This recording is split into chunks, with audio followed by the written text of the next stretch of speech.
été reçu par le président de la République Félix Tshisekedi. Augustin Kabouya, informateur, a enfin présenté les rapports définitifs de sa mission qui contient les conclusions de ses consultations politiques en vue de dégager la majorité parlementaire. Les détails dans ce journal. Et à l'international, le Burkina Faso table sur la construction d'une centrale nucléaire dont la mise en service est prévue en 2030. Une nouvelle convention avec la Russie a été signée en vue de réaliser ces projets. Mesdames et messieurs, bonsoir et bienvenue à cette grande édition du journal sur Géopolis Télévision. Je l'ai annoncé tout à l'heure dans les sommaires, Augustin Kabouya, l'informateur désigné par le président de la République, a présenté les rapports définitifs de sa mission vendredi. Il a été reçu par le chef de l'État, Félix Tshisekedi. Les rapports définitifs ainsi déposés contiennent les conclusions de ses consultations politiques en vue de dégager la majorité parlementaire. Patrick Ilunga nous donne les détails. C'est un travail qui a pris près de 2 mois de consultation avec les partis qui comptent des députés nationaux. Désormais, le chef de l'État a toutes les cartes en main pour désigner le nouveau Premier ministre. C'est une autre paire de manches de travail qui s'engage, car le futur Premier ministre devra s'employer pour la formation de son gouvernement. Voilà qui présage un travail de titan auprès de la multitude de partis qui composent l'union sacrée de la nation. En 2019, il avait fallu au Premier ministre Ilunga Ilunkamba 4 mois pour pouvoir trouver le profil et l'attelage qu'il convenait afin de mettre en place l'équipe gouvernementale. Doit-on craindre que la composition du premier gouvernement du deuxième mandat de Félix Tshisekedi prenne autant de temps? Cela reste une possibilité. Le pays, lui, et ses urgences n'attendent pas. Le gouvernement sortant, pendant ce temps, continue à gérer les affaires courantes, avec des prérogatives limitées. Le président Félix Tshisekedi a échangé à la Cité de l'Union africaine avec l'entrepreneur Georges Arthur Forest au sujet du programme KinPropre qui est destiné à la salubrité de Kinshasa. L'objectif étant de produire de l'énergie verte et des engrais organiques à partir de déchets urbains, contribuant ainsi à la protection de l'environnement et au développement durable. Les détails dans cet élément. Entrepreneur de renom, Malta Forest a accepté de piloter le projet Congo Propre, le programme présidentiel destiné à la salubrité de Kinshasa. Reçu par le chef de l'État, M. Forest est venu faire part au président de la République du contrat qu'il a signé avec les gouvernements de la République pour matérialiser ses projets.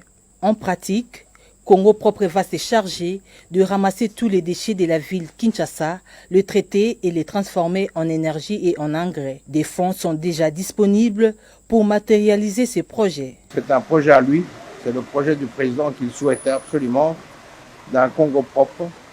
Et nous avons emmené ce projet pour la réalisation de son vœu et son souhait. C'est un investissement de première phase de 160 millions. Qui pourra atteindre dans les années à venir au plus d'1 milliard. Et ça va créer des milliers d'emplois. Quand même, c'est important également parce que, vous savez, la création d'emplois, c'est la diminution de la pauvreté. On va former les gens à l'écologie, à la formation également de nouvelles technologies pour rendre un Congo propre. Ces projets vont débuter à Kinshasa avant de s'étendre aux autres provinces du pays. Kinshasa pourrait donner une autre image. Dans un autre chapitre, le bureau provisoire de l'Assemblée nationale peut maintenant entrer dans la dernière phase de son mandat. La Cour constitutionnelle a déclaré les règlements intérieurs conformes à la Constitution de la République démocratique du Congo sous réserve des articles 27, alinéa 2 et 142. Blessé de Kozola. Un grand pas vient d'être franchi pour aboutir à l'organisation des élections du bureau définitif de l'Assemblée nationale. Après son adoption mardi 19 mars dernier par l'Assemblée plénière, le règlement intérieur de la Chambre basse du Parlement est déclaré conforme à la Constitution de la République par la Cour constitutionnelle sous réserve de 2 articles, à savoir l'article 27 alinéa 2 et l'article 142. Après avis du procureur général, la Cour se déclare compétente, dit recevable, la présente contre-requête, dit conforme à la Constitution les règlements intérieurs de l'Assemblée nationale adoptés le 19 mars 2024 sous réserve des articles 27 alinéa 2 et 142. Cette disposition de l'article 27 alinéa 2 doit être entendue dans le sens de l'article 13 de la Constitution qui interdit toute discrimination quant à l'accès aux fonctions publiques, notamment en raison de convictions politiques en prenant dûment en compte le droit de non-inscrits qui peuvent aussi postuler, dit l'arrêt lu vendredi 30 mars par Dieudonné Kamouleta, président de la Cour constitutionnelle. Et de poursuivre en disant, s'agissant de l'article 142, la réserve tient de ce qu'il doit être entendu qu'avant d'appliquer la sanction disciplinaire pour le faute prévue dans cette disposition, les députés poursuivis doivent bénéficier du droit de présenter ses moyens de défense et ce, conformément à l'article 19 alinéa 3 de la Constitution. Rappelons que le projet du règlement intérieur élaboré par la commission dirigée par Jack Njoli dispose de 275 articles, soit 15 de plus que celui de la précédente législature qu'avait rédigé la commission pilotée par le professeur et député national Évariste Bochab avant d'opter pour le Sénat. Changeons de chapitre. Tous les 5 tribunaux des paix de la province du Kasaï et du tribunal des grandes instances de Lwebo ne fonctionnent pas à cause de la carence des juges. C'est le tribunal des grandes instances de Chikapa qui fonctionne avec 2 juges. Maître Gustave Kabeya Kwetu, avocat au barreau du Kasaï, demande au gouvernement congolais une bonne organisation à travers le ministère de la Justice. Il est joint par Francine Moukeba. Les causes, c'est l'absence des magistrats, en fait, qui est la cause principale. Il n'y a pas de magistrats qui doivent faire fonctionner les tribunaux. Je suis à Mweka où le tribunal de paix fonctionne un peu. Il ne fonctionne pas parce qu'il n'y a pas des audiences. Puis les affaires sont, pour la plupart, beaucoup sont pendantes. Et, le tribunal de grande instance ne fonctionne presque pas. Il n'y a pas de magistrats. La situation se présente comme ça. Les conséquences, c'est la justice est entre les mains de la police généralement et entre les mains de personnes qui n'ont pas presque qualité. Il n'y a pas d'OPJ qui ont compétence d'entendre les gens et tout. C'est la justice de la rue, c'est la justice du vouloir. Donc vous pouvez constater la justice du vouloir. Imaginez-vous, il y a des dossiers qui ne peuvent pas être traités par la police, mais qui sont traités malheureusement par la police.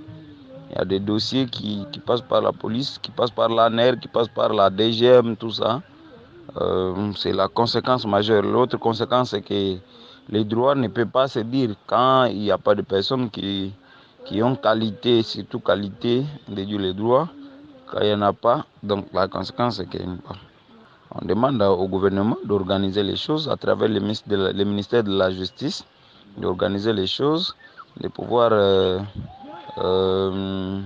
affecter les magistrats aux tribunaux. Ils peuvent travailler, ils peuvent venir récupérer les postes qui sont vacants et ils vont aider à travailler, ils vont aider à redorer l'image de la justice. Le gouvernement de la République démocratique du Congo s'est dit préoccupé par la contre-performance des régies financières enregistrées au mois de mars 2024, a annoncé le Premier ministre Jean-Michel Sama-Lukonde à la 131e réunion du Conseil des ministres. Le ministre de Finances a été chargé d'examiner les causes de cette contre-performance et d'en faire un rapport. Je vous propose de suivre dans cet élément le porte-parole du gouvernement qui en a fait la restitution. Le Premier ministre a fait part de la préoccupation du gouvernement face aux contre-performances enregistrées des régies financières constatées pour le mois de mars 2024. À ces propos, le ministre des Finances a été chargé d'examiner les causes de ces contre-performances et d'en faire un rapport assorti des mesures correctives. Par ailleurs, la baisse de la production d'eau par la Régie des eaux a aussi fait l'objet des discussions au cours de la réunion du comité des conjonctures et il a demandé à ces propos au ministre de Ressources hydrauliques et électricité à fournir un rapport détaillé à cet effet et prendre les mesures appropriées pour augmenter le volume de la production d'eau à très court terme. Autre chose, à présent, le taux de change du dollar américain ne cesse de grimper chaque jour qui passe. Le panier de la ménagère s'y trouve ainsi affecté négativement. Les Quinois sont contraints de faire preuve de plus d'imagination pour répondre aux besoins de leurs familles respectives. Suivez ces reportages de Francine Nkaba et Giscard Tamba. À Kinshasa, joindre le deux bouts du mois pour de nombreuses familles est devenu un casse-tête. L'une des causes à la base de cette situation est la dépréciation continue du franc congolais face au dollar américain, une monnaie dont la RDC est fortement dépendante. C'est une complication pour presque tous les ménages. La grande difficulté est laquelle dans notre pays. Si y a hausse du taux, les salaires ne sont pas adaptés au même moment. Et pourtant, nous sommes dans une économie extravertie. Qui dit économie extravertie, donc nous dépendons en grande partie des choses qui viennent de l'étranger. Pour s'en sortir, les Congolais sont tous devenus vendeurs, selon cet homme. C'est l'informel. Et si vous avez quelque chose et ça vous permet d'acheter un petit peu, ce qui reste, vous demandez à madame ou aux enfants, vous commencez à vendre. C'est pourquoi dans le riz, vous voyez tout le monde va. La réduction du train de vie des gouvernants et la dédollarisation de l'économie congolaise constitueraient selon lui un début de solution pour alléger les Congolais sur cette question. Les dollars, les devises devaient rester à la banque. La population ne devait pas manipuler le dollar. Deuxièmement, les traits de vie des gouvernants. Ici au Congo, il n'y a pas la classe moyenne. Il y a des gens qui sont extrêmement pauvres et les gens qui sont extrêmement riches. Il faut rappeler que depuis un temps, l'actuel gouvernement s'est saisi de la question de la dédollarisation de l'économie congolaise. Cependant, les effets de mesures prises se font encore attendre. Parlons culture à présent. L'entreprise pour la mise en valeur des arts, culture et services a organisé ce vendredi 29 mars 2024 une conférence de presse qui a tourné autour des questions en rapport avec une activité dénommée la Semaine culturelle de la conscience africaine qu'elle organise du 3 au 13 avril prochain à Kinshasa à l'occasion de la journée de la conscience africaine. La structure a devant la presse exposé l'objectif poursuivi par ces projets. Damani Mujinga et Beni Fombo y étaient. En marge de la journée du 6 avril qui avait été déclarée l'année dernière par le chef de l'État Félix Tshisekedi, la journée du combat de Simon Kimbangu et de la conscience africaine. L'EMIVAC prévoit à cet effet la semaine culturelle de la conscience africaine qui tournera autour du thème « L'éveil et le réveil de la conscience ». Le but poursuivi par cette semaine de réflexion sur la conscience africaine est de mettre en lumière et vulgariser le contenu même de cette journée du 6 avril, décrétée chômée et payée en RDC. Une journée qui ne concerne pas que l'église kimbanguiste, mais la population tout entière, car Simon Kimbangu est la référence même de la conscience africaine en RDC. Nous parlons de la conscience africaine et Simon Kimbangu est la référence même de notre travail, mais nous ne parlons pas de l'église kimbanguiste. Lorsque on regarde les grands penseurs africains dans les milieux scientifiques, on ne cite pas Simon Kimbangu. Le Congolais, on lui dit le 6 avril, vous restez à la maison. Mais pourquoi? Si on doit rester à la maison juste parce que les kimbanguistes fêtent le 6 avril, ça n'a pas d'intérêt national. Là, on peut même critiquer le chef de l'État congolais. Comment vous pouvez demander aux gens de rester à la maison? Allez, c'est toute une journée que le pays perd. Alors, pour qu'on puisse comprendre que le président a réfléchi, mais cette population-là doit être capable d'expliquer pourquoi il est à la maison, pourquoi on est resté à la maison.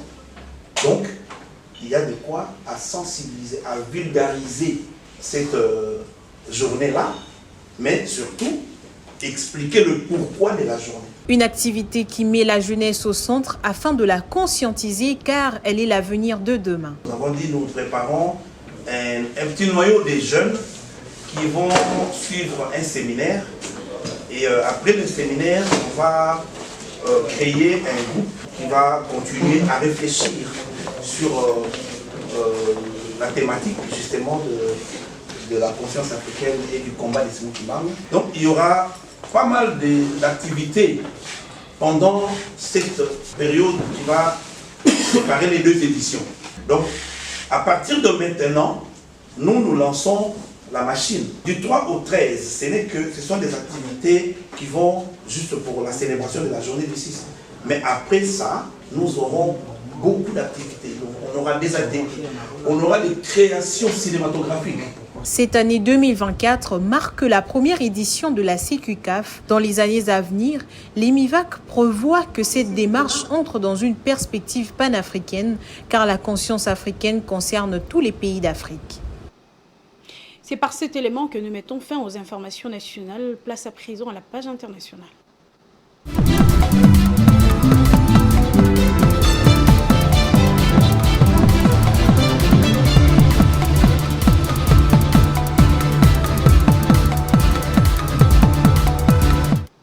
Parlons du Burkina Faso qui table sur la construction d'une centrale nucléaire dont la mise en service est prévue en 2030.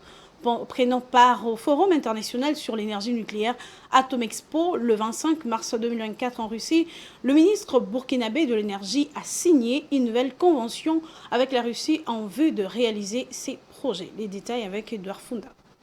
L'électrification actuelle en milieu urbain est estimée à 67,4% selon la Banque africaine de développement. Pour garantir l'accès universel à l'énergie et booster le développement du pays, le gouvernement burkinabé a signé le 25 mars 2024 un accord avec la compagnie russe Rosatom. L'accord qui vise la construction d'une centrale nucléaire devrait d'ici 2030 permettre à ce pays d'Afrique de l'Ouest d'atteindre un taux d'accès à l'électricité de 95% dans des zones urbaines et de 50% dans les zones rurales. Avec ce projet, le Burkina Faso deviendra le troisième pays d'Afrique derrière l'Afrique du Sud et l'Égypte à disposer d'une telle installation. Pour l'heure, aucune information n'a été communiquée sur les moyens de financement du projet. À long terme, ce pays d'Afrique de l'Ouest veut appliquer l'énergie nucléaire dans l'industrie, à l'agriculture et la médecine. Dans sa marche vers la résilience énergétique, le Burkina Faso, aux côtés des autres pays de l'Alliance des États du Sahel, veut déployer des stratégies pour la sécurisation de l'approvisionnement